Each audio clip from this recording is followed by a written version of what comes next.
దేవునికి మహిమ కలుగును గాక. ఈరోజు మనం తెలుసుకోబోతున్న అంశం పేరు ఏంటంటే, అన్య దేవతలకు శక్తి ఎంతవరకు, అన్య దేవతలకి ఎంతవరకు శక్తి ఉందో తెలుసుకుందాం. బైబిల్లో చూస్తే మనకి అనేకమైన విషయాలు తెలుస్తాయి. మనకి చాలా భయాలు ఉంటాయి. దేవుని నమ్ముకున్న తర్వాత మేము మా పాత మతాలు, మా పాత దేవుళ్ళు, మా పాత సిద్ధాంతాలు మమ్మల్ని ఏమైనా చేస్తాయేమోనని చాలామంది భయపడతా ఉంటారు. కానీ వాటికి ఎలాంటి శక్తి లేదని బైబిల్ ఎంతో స్పష్టంగా తెలియజేస్తుంది. బైబిలు బైబిల్లో ఉన్న మర్మాలు కనుక మనం తెలిస్తే భయపడాల్సిన పనే లేదు. ఎందుకంటే వాటికంటే కోటి రెట్లు గొప్పోడు మన దేవుడు. వాటిని కాళ్ళ కిందేసి తొక్కి వాటన్నిటి నుంచి మనల్ని విడిపించి మనల్ని ఏం చేస్తాడంటే సంరక్షిస్తూ ఉంటాడు. దేవునికి మహిమ ఘనత ప్రభావములు కలుగును గాక. ఇలాగనే ఒక 400 మంది బయలు ప్రవక్తలు దేవుడు ఆకాశంలో మా దేవుడు ఉన్నాడు, ఆయన మేము ప్రార్థన చేస్తే అగ్నిని కుమ్మరిస్తాడని చెప్పి ఆహాబు అనే రాజు దగ్గర శపథం చేస్తారు. మేము ఆకాశం నుంచి అగ్నిని దింపుతాం, మా దేవుడే శక్తిమంతుడు, మా దేవుడే శక్తిమంతుడు అని చెప్పి వాళ్ళు ప్రగల్భాలు పలికితే ఒక పాస్టర్ వారితో సవాల్ చేస్తాడు. ఒకవేళ మీరు ఈ రోజు గినక మీ దేవుడు మీరు ఇదిగో ఒక బలిపీఠం కట్టి దాని మీద ఎద్దును వదిలించి దాని మీద నీళ్లు పోసి ఉంచండి, మీరు ఆకాశంలోంచి కనుక దేవుని అగ్నిని దింపితే నేను కూడా మీ దేవుడే గొప్పోడని నేను కూడా ఒప్పుకుంటా. కానీ మీరు కనుక ఆకాశం నుంచి అగ్నిని దింపలేకపోతే నేను దింపుతా. నా దేవుడు నిజమైన దేవుడు అని మీరు నమ్మాలి. ఎంతమంది దేశ ప్రజలందరూ నమ్మాలి, రాజుగారు నమ్మాలి, తర్వాత ఎవరైతే నా మీద సవాలు ఇచ్చినారో 400 మంది బయలు ప్రవక్తల్ని వాళ్ళందరిని ఇక్కడే గొడ్డలు తీసుకొని నరుకుతా, ఓకేనా అని అడుగుతాడు. అంటే రాజుగారు దగ్గర వాళ్ళంతా 400 మంది ఓకే అని ఒప్పుకుంటారు. ఒప్పుకున్న తర్వాత ఇప్పటి నుంచి ఉదయం 9 గంటల నుంచి మధ్యాహ్నం 4 గంటల దాకా వాళ్ళు అలాగా ఆరాధన చేస్తారు. ఆరాధన చేసి చేసి చేసి ముక్కులు కోసుకుంటారు, చెవులు కోసుకుంటారు, రక్తం కోసుకుంటారు, చప్పట్లు కొడతారు, డప్పులు కొడతారు. ఎన్ని ప్రయత్నాలు చేసినా ఆకాశంలోంచి అగ్ని కిందకి ఇంకా రాకపోతే మీ దేవుడు ఏమన్నా పరలోకం ఎక్కడన్నా డాన్స్ చేస్తున్నాడేమో అని ఈయన ఎగతాళి చేస్తూ ఉంటాడు. ఎవరు? ఏలియా ప్రవక్త. మీ దేవుడు ఎక్కడన్నా పడుకున్నాడేమో, నిద్రపోతున్నాడేమో, లేపండి డప్పులు కొట్టండి గట్టిగానే ఎగతాళి. ఎందుకంటే వాళ్ళు ఎవరు లేరన్న సంగతి ఏలియాకి తెలుసు. పరలోకంలో ఉన్నది ఒక్కడే దేవుడు, అందరూ భూమి మీదనే ఉన్నారు. పడిపోయిన దురాత్మలన్నీ భూమి మీదనే ఉన్నాయి. అయితే ఆ పడిపోయిన దురాత్మలు ఆకాశంలోంచి అగ్నిని కుమ్మరించలేవు, సృష్టిని ఏమీ చేయలేవు. సో దేనిని సృష్టించే అధికారం వాటికి లేదు. దేవుడు చేసిన సృష్టిని వాడుకోవటం తప్ప అవి ఏవి సృష్టించలేవు. అయితే ఇక్కడ రాయబడి ఉంది, చూడండి 18వ అధ్యాయంలో, ఇదిగో అస్తమయమ ఇక్కడ రాస్తాడు.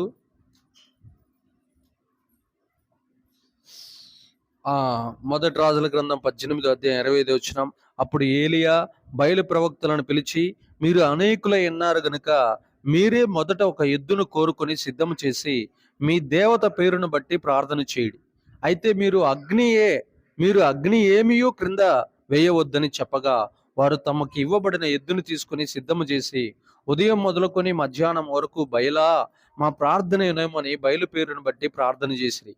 గాని ఈ యొక్క మాట అయినను ప్రత్యుత్తరం ఇచ్చిన వాడెవడునూ లేకపోగా వారు తాము చేసిన బలిపీఠం వద్ద గంతులు వేయ మొదలుపెట్టిరి. మధ్యాహ్నము కాగా ఏలియా, వాడు దేవుడై ఉన్నాడు, పెద్ద కేకలు వేయుడి, వాడు ఒకవేళ ధ్యానము చేయుచున్నాడేమో, దూరమునున్నాడేమో, ప్రయాణము చేయుచున్నాడేమో, వాడు నిద్రపోవచ్చున్నాడేమో, మీరు ఒకవేళ లేపవలసి ఉన్నదేమో అని అపహాస్యము చేయగా వారు మరి గట్టిగా కేకలు వేయచ్చు రక్తము కారు మట్టుకు తమ మర్యాద చొప్పున కత్తులతోనూ శస్త్రములతోనూ తమ దేహములను కోసుకొని చుండిరి. ఈ ప్రకారం మధ్యాహ్నమైన తర్వాత అస్తమయమైన నైవేద్యం అర్పించు సమయం వరకు వారు ప్రకటనయు చేయుచూ వచ్చిరి. గాని మాట అయినను ప్రత్యుత్తరం ఇచ్చువాడైనను లక్ష్యము చేసిన వాడైనను లేకపోయెను. ఏలియా బలి అర్పించుట. అప్పుడు ఏలియా, నా దగ్గరకు రండని జనులందరితో చెప్పగా జనులందరూ అతని దగ్గరకు వచ్చిరి.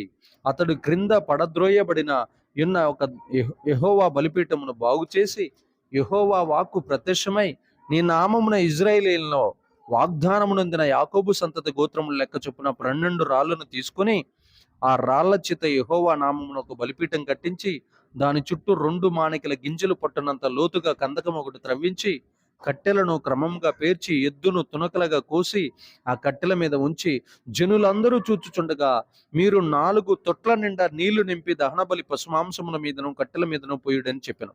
అది అయిన తర్వాత 2వ మారు ఆ ప్రకారమే చేయుడని చెప్పగా వారు 2వ మారును అలాగే చేసిరి. 3వ మారును చేయమనగా వారు 3వ మారును చేసిరి. అప్పుడు ఆ నీళ్లు బలిపీఠము చుట్టూను పొర్లి పారెను, మరియు అతడు కందకమును నీళ్లతో నింపెను. దేవునికి మహిమ కలుగును గాక. అవన్నీ నింపాడు. ఇంకా నింపిన తర్వాత ఇప్పుడు ప్రార్థన చేస్తున్నాడు. ఇంకా ప్రార్థన చేస్తున్నట్టే చూడండి. అస్తమయమే నైవేద్యము అర్పించు సమయమున ప్రవక్త యగు ఏలియా దగ్గరకు వచ్చి ఇలాగూ ప్రార్థన చేసినాం. యెహోవా, అబ్రహాము, ఇస్సాకు, ఇజ్రాయేలు దేవా, ఇజ్రాయేలీల మధ్య నువ్వు దేవుడవై ఉన్నావనియు నేను నీ సేవకుడనే ఉన్నానని ఈ కార్యములనియు నీ సెలవు చేత చేసిదననియు ఈ దినమున కనపరచుము. యెహోవా, నా ప్రార్థన ఆలకించుము. యెహోవా, నీవే దేవుడివై ఉన్నావనియు నీవు వారి హృదయములను నీ తట్టు తిరగజేయుదు అనియు ఈ జనులకు తెలియనట్లుగా నా ప్రార్థన అంగీకరించుము. అతడు ఇలాగూ ప్రార్థన చేయుచుండగా యెహోవా అగ్ని దిగి దహనబలి పశువులను కట్టెలను రాళ్లను బుగ్గిని దహించి కందకమందున నీళ్లను ఆరిపోజేసను. అంతటను జనులందరూ దాన్ని చూసి సాగిలపడి యెహోవాయే దేవుడు, యెహోవాయే దేవుడని కేకలు వేసిరి. ఆమేన్. దేవునికి మహిమ కలుగును గాక. వాళ్ళందరికీ 400 మందిని బయలు ప్రవక్తలకి చెప్పాడు, సవాలు ఇచ్చిరాడు. కానీ సవాళ్ళు వాళ్ళు ఓడిపోయారా? తెలిసారా? ఓడిపోయారు. ఆ తర్వాత 400 మందిని నరికేస్తాడు, చంపేస్తాడు, రాజు ముందే చంపేస్తాడు. ఎందుకంటే కొన్ని సంవత్సరాల నుంచి కొన్ని లక్షల మంది ప్రజలను మోసం చేస్తున్నారు. మా దేవుడే గొప్ప, మా దేవుడే గొప్ప, మా దేవుడే నిజమైన దేవుడు అని. సవాలు పెట్టిన తర్వాత తెలిసింది జనులందరికీ. ఏమని తెలిసింది? ఒక్కడే దేవుడు ఉన్నాడు ఆకాశంలో, ఇక దేవుళ్ళు ఎవరు లేరు అన్న సంగతి వారికి అర్థమైంది. కాబట్టి వాటికి శక్తి ఏమీ లేదు, వాటికి ఏ శక్తి లేదు. అలాగనే మోషే కూడా బైబిల్లో ఒక మాట చెబుతాడు. మోషే కూడా ఫరో ఎదుట సూచక్రియలు చేస్తాడు.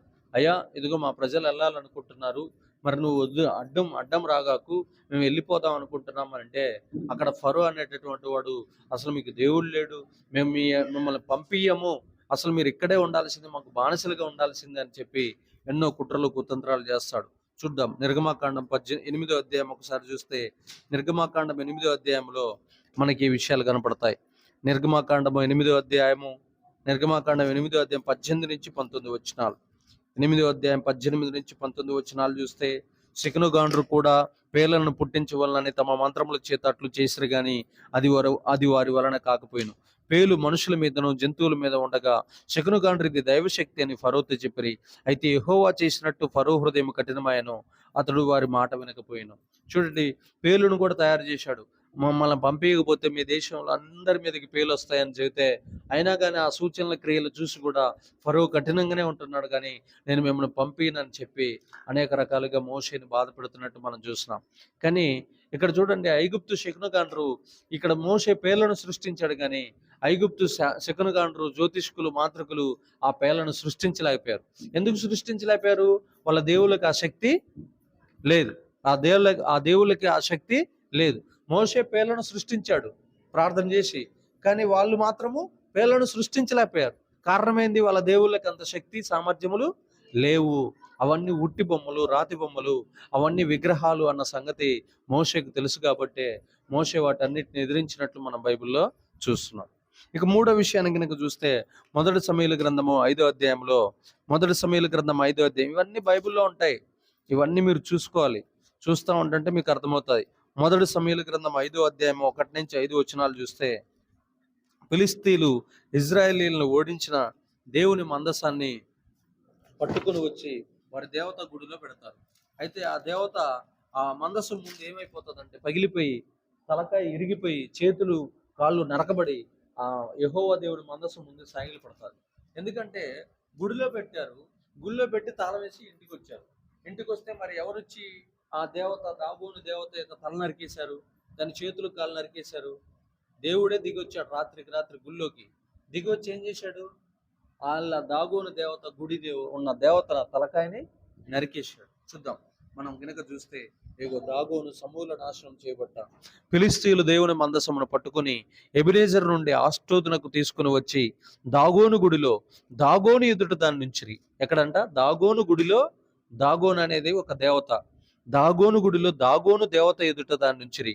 అయితే మరునాడు ఆష్టోదు వారు ప్రాంతకాలం అంటే ఉదయకాలంన లేవగా, ఇదిగో దాగోను యెహోవా మందసము ఎదుట నేలను బోర్ల పడి ఉండెను గనుక వారు దాగోనుని లేవనెత్తి వాని స్థానమున మరలా ఉంచిరి. ఆ మరునాడు వారు ఉదయమునే లేవగా, దాగోను యెహోవా మందసము ఎదుట నేలను బోర్ల పడి ఉండెను. దాగోను యొక్క తలయు 2 అరచేతులను తెగవేయబడి గడప దగ్గర పడి ఉండెను. వాని మొండెము మాత్రము మిగిలి ఉండెను. కాబట్టి దాగోను యాజకులేమి, దాగోను గుడికి వచ్చి వారేమి నేటి వరకును ఎవరును ఆష్టోదులో దాగోను యొక్క గుడి గడపను త్రొక్కుటలేదు.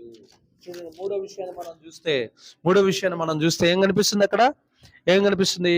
ఈ దేవుని యొక్క మందస్సు ఎప్పుడైతే వాళ్ళ దేవత గౌడులోకి తీసుకెళ్ళి దేవుడు అంటే పురుషుడైన దేవత అయినటువంటి ఆ దాగోను ముందుకు ఎప్పుడైతే తీసుకుపోయారో, ఆ దాగోను యొక్క తల నరికివేయబడ్డట్టు, దాని అరచేతులు కూడా నరికివేయబడ్డట్టు, దాని యొక్క తల వచ్చి ఆ మందసం ముందు సాగిలపడినట్లు, ఆ తర్వాత ఆ దాగోను ఆరాధించేటటువంటి వారు కూడా ఏం చేశారు? ఇంకా ఆ దాగోను గుడికి తాళం వేసి ఇంకా వాళ్ళకి ఆ గుడికి ఆరాధన చేయకుండా, అర్చనలు చేయకుండా, ఎలాంటి పూజలు చేయకుండా దానికి తాళం వేసి మూసేసినట్లు వాళ్ళు కూడా ఆ యాజకత్వాన్ని వదిలేసి నిజమైన దేవుణ్ణి నమ్ముకున్నట్లు మనం బైబిల్లో చూస్తున్నాం. అయితే ఎందుకు ఆ యొక్క గుడిలో ఉన్న పూజారులు కూడా మారారంటే, వాళ్ళకు కూడా అర్థమైంది యెహోవా దేవుడు ముందు ఏ దేవుడు లేడు, మన దేవుడు ఓడిపోయాడు అన్న సంగతి వారికి అర్థమైనాక మరి ఏం చేశారంటే నిజమైన దేవుడైన యెహోవాను నమ్ముకున్నారు. దేవునికి మహిమ కలుగును గాక. కాబట్టి ఇప్పుడు దేవుని బిడ్డలారా, వాటికి ఏ శక్తి లేదు, వాటికి ఏ బలము లేదు, అవి మనల్ని ఏమీ చేయలేవు. అవి మనల్ని ఏం చేస్తాయి అంటే చాలాసేపు వాళ్ళు ఏదో మేలు చేస్తున్నట్టు నటిస్తారు, నటిస్తారు కానీ వాళ్ళు మనకి ఎలాంటి మేలు చెయ్యరు, ఎలాంటి ఆశీర్వాదాలు మన దగ్గరికి రానివ్వరు. మనల్ని ఇంకా అప్పుల పాలు చేస్తారు, అనేకమైన రోగాలు వ్యాధులతో నింపేటట్లు వాటి నుంచి విడుదల పొందకుండా చేస్తూ ఉంటారు చాలామంది. అయితే వాటి నుంచి మనం బయటికి రావాలి. ఇంకా తర్వాత మళ్ళీ ఒకరోజు యోనా అనేటటువంటి ఒక పాస్టయ్య ఒక ఊరికి వెళ్ళమంటే ఆయన దేవుని మాట వినకుండా ఆయన తర్షీష్ అనే ప్రాంతానికి వెళ్తాడు. దేవుడు చెప్తాడు నినివే అనే ప్రాంతానికి వెళ్ళమని చెప్తాడు. అయితే ఆయన నినివే అనే ప్రాంతానికి వెళ్ళకుండా తర్షీష్ అనే ప్రాంతానికి వెళ్తే ఒక ఓడ ఎక్కుతాడు, సముద్రపు ఓడ ఎక్కుతాడు. ఆ సముద్రపు ఓడలో దేవుణ్ణి ఎరగని కొన్ని వందల మంది ఉంటారు. ఎవరుంటారమ్మా? దేవుణ్ణి ఎరగని చాలా వందల మంది ఉంటారు. అయితే ఆ దేవుడి మాట వినకుండా నినివే వెళ్ళమంటే తర్షీష్కి వెళ్తున్నాడు కదా. అప్పుడు యెహోవా దేవుడు ఆ సముద్రం మీద తుఫాన్ రేపితే ఆ సముద్రాన్ని చల్లార్చడానికి ఆ ఓడలో ఉన్న వాళ్ళందరూ ప్రార్థనలు చేస్తారు. కానీ ఎంతమంది ప్రార్థన చేసినా ఆ తుఫాను తగ్గదు. అంటే వారి ప్రార్థనలకి జవాబు లేదు. వాళ్ళ దేవుళ్ళు లేరు, వాళ్ళు ప్రార్థన చేసే దేవుళ్ళు లేరు. కూర్చో, వాళ్ళు ప్రార్థన చేసే దేవుళ్ళు లేరు. ఉంటే వాళ్ళు ప్రార్థన చేస్తే మరి ఆ తుఫాన్ ఆగిపోవాలి కదా. మరి ఎందుకు ఆగిపోలేదు? తుఫాన్ ఎందుకు ఆగిపోలేదు? మరి వాళ్ళు కూడా వేరే వాళ్ళని పూజిస్తున్నారు కదా. ఈయన ఒక్కడే కదా యెహోవా దేవుడు భక్తుడు. అయితే ఇక్కడే బైబిల్ మనతో స్పష్టంగా చెబుతుంది. బైబిల్ మనకు అనేకమైన అల్లరి చేయదు, అనేకమైన ఆత్మ సంబంధమైన విషయాలు మనకు తెలియజేస్తుంది. ఒకసారి మనం చూద్దాం. యోనా గ్రంథము 1వ అధ్యాయం 5-6 వచనాలు. యోనా గ్రంథము 1వ అధ్యాయం 5-6 వచనాలు చూస్తే 1వ అధ్యాయం 5-6 వచనాలు. కాబట్టి చూడడమ్మా 4వ వచనం. అయితే యెహోవా సముద్రము మీద పెద్ద గాలి పుట్టింపగా సముద్రమందు గొప్ప తుఫాను రేగి ఓడ బద్దలైపోవు గతి వచ్చెను. కాబట్టి నావికులు భయపడి ప్రతివాడును తన దేవతలను ప్రార్థించి ఓడ చులకన చేయుటికి అందులోని సరుకులను సముద్రంలో పారవేసిరి. అప్పటికి యోన ఓడ దిగువ భాగమున పోయి పడుకొని గాఢ నిద్రపోయి ఉండెను. అప్పుడు ఓడ నాయకుడు అతని ఎద్దుకు వచ్చి, ఓయి నిద్రపోతా, నీకేమో వచ్చినది, లేచి నీ దేవుణ్ణి ప్రార్థించుము, మనము చావకుండా దేవుడు మన యందు కనికరించునేమో అని. చూడండి, ఓడలో కొన్ని వందల మంది ఉన్నారు. ఆ ఓడలో ఉన్న 100 మంది ప్రార్థన చేస్తున్నారు తమ దేవతలకి, కానీ వారికి ప్రార్థన చేసిన జవాబులు రావట్లా. ఆ యొక్క తుఫాన్ ఆగట్లా. ఆ తుఫాన్ ఎవరు ప్రార్థన చేస్తే ఆగింది? యోనా ప్రార్థన చేస్తే మాత్రమే ఆగింది. యోనా వచ్చిండయ్యా, నా వల్లే ఈ తుఫాన్ వచ్చిందయ్యా, నా వల్ల మీరు అందరూ చచ్చిపోకూడదు, ఇంకా మనకి వేరే దారి లేరు, ఓడొక్కటే మనకు దారి, కాబట్టి మీరు అందరూ బ్రతకాలి, కావాలంటే నన్ను సముద్రంలో వేసేయండి, మీరు బతుకుతారు అని చెప్పి యోనా వాళ్ళకి ఆ విషయం చెప్పగానే పశ్చాత్తాపడి, అయ్యా నా వల్లే వచ్చింది, మీరు చచ్చిపోకూడదని చెప్పి మంచి మనసు కలిగి, అయ్యా నన్ను కింద పడేయండి, మీరు బ్రతుకుతారని చెప్పగానే వాళ్ళందరూ ఆయన్ని పట్టుకుని ఎప్పుడైతే సముద్రంలో వేస్తారో అప్పుడు సముద్రం మీదకి వచ్చిన తుఫాను ఆగిపోతారు. దేవునికి మహిమ కలుగును గాక. ఆ తర్వాత ఎప్పుడైతే ఆ విషయం అక్కడ ఉన్న వాళ్ళందరూ, ఆ ఓడలో ఉన్న వాళ్ళందరూ తెలుసుకుంటారు కదా, సముద్రం మీద వచ్చిన తుఫాను ఆగిపోయింది అనగానే ఆ ఓడలో వాళ్ళందరూ కూడా యెహోవా దేవునికి నమస్కారం చేసి ఆయన్ని స్తుతించి, ఆయన ఆరాధించి, ఆయన నమ్ముకున్నట్లు బైబిల్లో ఉంది. దేవునికి మహిమ కలుగును గాక.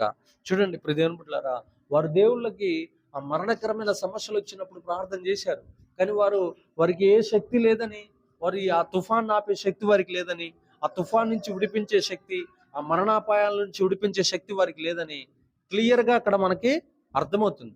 లేకపోతే అది రాస్తారా? ఆ శక్తి లేదన్న సంగతి మనకు చూపించడానికే కదా ఈ గ్రంథం రాసిండు దేవుడు. కాబట్టి వాళ్ళు అంతా ప్రార్థన చేశారు, కానీ నాకు తెలిసి ఒక 400-500 మంది ఉండొచ్చు ఆ ఓడలో. ఆ 400-500 మంది ప్రార్థన చేసినా కానీ ఏదో ఒక దేవత ఆపాలి కదా తన భక్తుల్ని కాపాడటానికి, కానీ ఒక్కరిని కూడా కాపాడలేకపోయింది. ఎవరు కాపాడలేదు. కాపాడలేని దేవుళ్ళు మనకు అవసరమా? మనల్ని ప్రమాదంలో నుంచి కాపాడలేని దేవుళ్ళు అవసరం మనకి? అవసరం లేదు. తర్వాత మనం చూద్దాం, ఆదికాండం 19వ అధ్యాయం 19వ వచనం చూస్తే, ఆదికాండం 19వ అధ్యాయం 19వ వచనంలో మనం బైబిల్లో చూస్తున్నాం వాటికి ఎలాంటి శక్తి లేదు. చూద్దాం, అక్కడ రాయబడిన మాటలు మనం చూస్తే, పౌలు సువార్తలో 3వ ప్రయాణంలో ఎఫెసునకు వెళ్తూ ఉండగా అక్కడ ఉన్న వాళ్ళు మాంత్రికులు, ఎవరమ్మా? మాంత్రికులు కూడా వస్తారు ఆయన దగ్గరికి. అయితే ఈయన చెప్పే మాటలు విని, ఈయన చేసే బోధ విని, ఈయన చేసే అద్భుతాలు ఆశ్చర్యకార్యాలు చూసి ఆ మాంత్రికులు అందరూ కూడా వారి పుస్తకాలు 50,000 రూపాయలు విలువైన పుస్తకాలు తీసుకుని వచ్చి అగ్నిలో కాల్చివేసి ఎఫెస్సులో ఉన్న మాంత్రికులు అందరూ మారిపోతారు. చూద్దాం, అక్కడ మనం బైబిల్ చూస్తే 19 ఒక్కసారి చూద్దాం. దేవుని బిడ్డలారా, మరియు మాంత్రిక విద్యను అభ్యసించిన వారు అనేకులు తమ పుస్తకములు తెచ్చి అందరి ఎదుటను వాటిని కాల్చివేసిరి. వారు లెక్క చూడగా వాటి వెల 50,000 వెండి రూకలాయను. అవునా కదా? అయితే ఎందుకు మరి వాళ్ళంతా పౌలు ద్వారా దేవుడు ఏం చేశాడు? అద్భుతాలు చేయిస్తున్నాడు. కుంటివారిని బాగు చేపిస్తున్నాడు, కుంటివారిని, గుడ్డివారిని, చెవిటివారిని, మూగవారిని బాగు చేస్తున్నాడు. ఆయన బెల్ట్ పట్టుకుంటే అనేక మంది స్వస్థతలు పొందుతున్నారు. నడికట్టు, బెల్ట్ అంటారు, నడికట్టుని ఇంగ్లీష్లో ఏమంటారు? బెల్ట్ అంటారు. ఆయన బెల్ట్ పట్టుకుంటే కూడా అనేక మందికి స్వస్థతలు జరుగుతున్నాయి.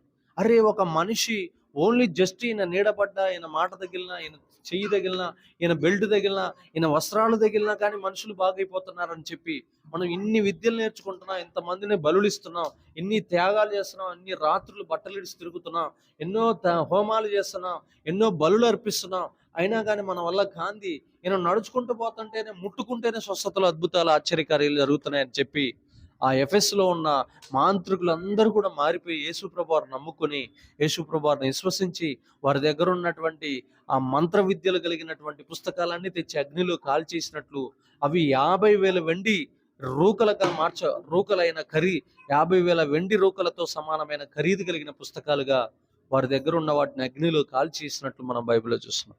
కానీ వాళ్ళు ఏం చేస్తారు? వాళ్ళు ఏదో కోరుకుంటారు. వారు కోరుకోవాలంటే వాళ్ళ దేవత కాడికి పోయి, అయ్యా మాకు ఒక చిన్న కార్యం జరగాలంటే నాకు మేకని బలి, నాకు దున్నని బలి, నాకు మనిషిని బలి అని కోరుకుంటా ఉంటాయి శక్తులు. అయితే ఆ శక్తులకి శక్తి లేదని చెప్పి ఎఫెస్సులో ఉన్న మాంత్రికులు అందరూ తెలుసుకొని ఆ యేసు ప్రభు వారు నమ్ముకున్నట్లు, ఎఫెస్సిలో ఉన్న మాంత్రికులందరూ మారుమర్చి పొంది బాప్తిసం తీసుకున్నట్లు మనం బైబిల్లో చూస్తున్నాం. దేవునికి మహిమ కలుగును గాక. లూకా సువార్త 8వ అధ్యాయం ఒకసారి చూస్తే, లూకా సువార్త 8వ అధ్యాయం ఒకసారి చూస్తే అక్కడ లూకా సువార్త 8వ అధ్యాయం ఒకసారి మనం చూస్తే యేసు ప్రభు వారిలో ఉన్న శక్తిని చూసి అనేకమైన దయ్యాలు పట్టిన వారు కూడా బాగైనట్లు మనం బైబిల్లో చూస్తున్నాం. దయ్యాలే యేసు ప్రభు వారి గురించి చాటి చెబుతున్నాయి. 26-20 చూడు, అపవిత్రాత్మ పట్టిన మనుషుడు వారు గలిలయ ఎదురుగా ఉన్న గెరాసీనుల దేశమునకు వచ్చిరి. ఆయన ఒడ్డున దిగినప్పుడు ఆ ఊరి వాడొకడు ఆయనకు ఎదురుగా వచ్చెను. వాడు దయ్యములు పట్టిన వాడై బహుకాలము నుండి బట్టలు కట్టుకొనక సమాధుల్లో గాని ఇంటిలో ఉండువాడు కాడు. వాడు యేసును చూసి కేకలు వేసి ఆయన ఎదుట సాగిలపడి, యేసు, సర్వోన్నతుడైన దేవుడి కుమారుడా, నాతో నీకేమి, నన్ను బాధపరచుకోమని నిన్ను వేడుకొనుచున్నానని కేకలు వేసి చెప్పాను. ఏలయనగా ఆయన ఆ మనుష్యుడిని విడిచి వెళ్ళమని విడిచి వెలుపలకు రమ్మని ఆ అపవిత్రాత్మకు ఆజ్ఞాపించును. అవి అనేక పర్యాయములు వాణ్ణి పట్టుచూ వచ్చిన గనుక వాణ్ణి గొలుసులతోనూ కాలి సంకెళ్లతోనూ కట్టి కావలి అందుంచరు గాని వాడు బంధకములు తెంపగా దయ్యము వానిని అడవిలోనికి తరుముకొనిపోయాను. యేసు నీ పేరేమని అడుగగా చాలా దయ్యములు వానిలో చొచ్చి ఉండిన గనక వాడు తన పేరు సేన అని చెప్పి పాతాళంలోనికి పోవుటకు తమకు ఆజ్ఞాపించమని ఆయన్ని వేడుకొనెను. చూడండి, పాతాళానికి పంపించమని ఆ దెయ్యాలు ఆయన్ని వేడుకుంటున్నట్లు మనం బైబిల్లో చూస్తాం. మరి దెయ్యాలు కూడా ఎవరి పేరు చెబితే భయపడుతున్నాయి? యేసు ప్రభు వారి పేరు చెబితే భయపడుతున్నాయి. మరి ఆ దెయ్యాలన్నీ ఎక్కడి నుంచి వస్తున్నాయి? ఎవరు ఆ దెయ్యాలు? పడిపోయిన దురాత్మలు. ఆకాశంలో యుద్ధం జరిగింది. దేవదూతలకి పరలోకంలో ఉన్న మంచి దేవదూతలకి చెడ్డ దేవదూతలకి యుద్ధం జరిగితే ఆ చెడ్డ దూతలన్నీ కిందకి వచ్చి పడ్డాయి. ఆ పడ్డ దేవదూతలే ఇక్కడ దెయ్యాలాగా తిరుగుతున్నాయి, విగ్రహాల్లాగా వేషాలు వేస్తున్నాయి, అనేకమైన గొప్ప కార్యాలు చేస్తున్నట్టు. కొన్ని కోట్ల మందిని, ఎంతమందిని తెలుసా? 850 కోట్ల మందిని మాయపరుస్తున్నాయి, మోసం చేస్తున్నాయి. వాటిలో దగ్గర 350 కోట్ల మంది రక్షించబడ్డారు. ఇంకా 500 కోట్ల మంది ఇంకా ఎవరి మాయలో ఉన్నారు? సాతాను మాయలో, ఈ విగ్రహాల మాయలో, ఈ దయ్యాల మాయలో, ఈ మంత్రాల మాయలో, ఈ మత్తు మాయలో ఉన్నారు. అయితే వాటికి ఎలాంటి శక్తి లేదు. యేసు ప్రభువుని చూడగానే దయ్యాలు పరిగెత్తుకుంటూ ఉరుక్కుంటూ వస్తున్నాయి ఆయన దగ్గరికి. కాళ్ళక్కడికి వచ్చి అయ్యా మా జోలు రావద్దు అని బతిమలాడుతున్నాయి. ఎందుకు రావద్దు అంటున్నాయి? వాటికి భయం.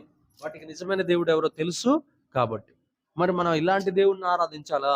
దెయ్యాలు ఆరాధించే వాటిని ఆరాధించాలా? శక్తి కలిగిన, పరిశుద్ధత కలిగిన, నీతి కలిగిన, సత్యము కలిగిన, యథార్థత కలిగిన దేవుణ్ణి మనము ఆరాధించాలి. 2 దినవృత్తాంతాల గ్రంథం ఒకసారి మనం చూస్తే, 2 దినవృత్తాంతాల గ్రంథము 13వ అధ్యాయము 9వ వచనంలో కూడా మనం చూస్తే అక్కడ మనకు ఒక విషయం అర్థమవుతుంది. 2 దినవృత్తాంతాల గ్రంథం 13వ అధ్యాయం 9వ వచనం చూడండి. అక్కడ రాయబడిన మాట చూడండి. యెహోయాజు తన పితరులతో కూడా నిద్రించి షోమ్రోన్లో పాతిపెట్టబడును. అతని కుమారుడైన యెహోయాషు అతనికి మారుగా రాజయ్యను. చూడండి, ఇక్కడ రాస్తున్నటువంటి మాటలు కనుక 2 దినవృత్తాంతాలు 19వ అధ్యాయం 9వ వచనం. మీరు అహరోను సంతరత్తు వారైన యెహోవా యాజకులు లేవీయులను త్రోసివేసి అన్య దేవతల జనులు చేయనట్లు మీ కొరకు యాజకులను నియమించుకుంటారు కదా.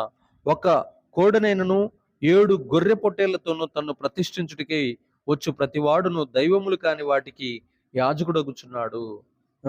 అయితే యెహోవా మాకు దేవుడై ఉన్నాడు, మేము ఆయన్ని విసర్జించిన వారము కాము. అహరోను సంతతి వారు యెహోవాకు సేవ చేయు యాజకులై ఉన్నారు. లేవీయులు సేవ చేయవలసిన పనులు లేవీలే చేయుచున్నారు. చూడండమ్మా, ఇక్కడ చాలా మంది ప్రజలు, అబియా అనేటటువంటి రాజు పరిపాలనా కాలంలో ప్రజలు విగ్రహాల వైపు తిరిగినట్లు, అయితే వాటికి ఆ విగ్రహాలకు మళ్ళీ పూజారులను పెట్టుకున్నట్టు, యాజకులను పెట్టుకున్నట్టు మనం బైబిల్లో చూస్తున్నాం.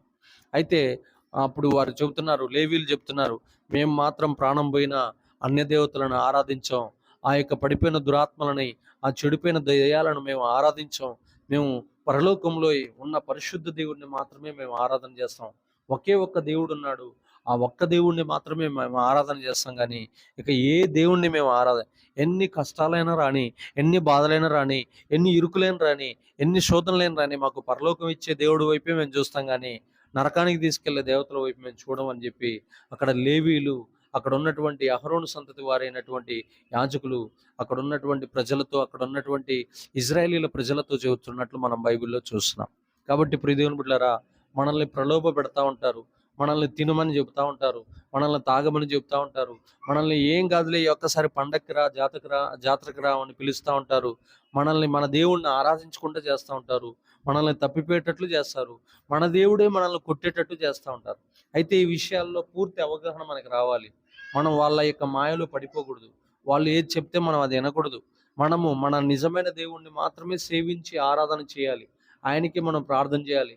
మనం ఒంటరిగా ఉన్నా సరే, మనం ఇద్దరుగా ఉన్నా సరే, మనం 1000 మందిగా ఉన్నా సరే, ఏ స్థితిలో ఉన్నా సరే మన దేవుని యొక్క ఆజ్ఞలు మనం పాటిస్తూ ముందుకు సాగాలి. అప్పుడు మనం పూజించి మనం ఆరాధించిన ఆ పాత దేవతల యొక్క శక్తి ఏమీ లేదన్న సంగతి మనకు అర్థమవుతాయి. అవి మనల్ని ఏమీ చేయలేవు, మన జోలు రావు. అవి మనల్ని వదిలిపెట్టి మన కుటుంబంలో చేసి రక్తం తగలంగానే, యేసయ్య వాక్యము తగలంగానే, యేసయ్య అభిషేకం తగలంగానే అవి మనల్ని వదిలిపెట్టి, మన కుటుంబాలను వదిలిపెట్టి బయటికి వెళ్ళిపోతాయి. ఆ సర్పాలు, ఆ మృగాలు, ఆ సాతాను శక్తులన్నిటినీ నుండి మనల్ని విడిపించి మన ఇంట్లోనికి యేసయ్య వచ్చి కూర్చొని ప్రతిష్ఠించుకొని సింహాసనం మీద కూర్చొని మనల్ని పరిపాలన చేస్తాడు. కొన్ని కోట్ల మంది పరిశుద్ధ దేవదూతలు కూడా వస్తారు మన గృహాల్లోకి. వాళ్ళందరూ వచ్చి మనల్ని ఏం చేస్తారు? కాపాడుతూ రక్షిస్తూ ఉంటారు. కాబట్టి ఇక నుంచైనా మనం లోకంలో ఉన్న అన్య దేవతల వైపు చూడకుండా నిజమైన దేవుని వైపు చూసి అనేకమైన దైవ దీవెనలు పొందుకుని వర్ధిల్లెదము గాక.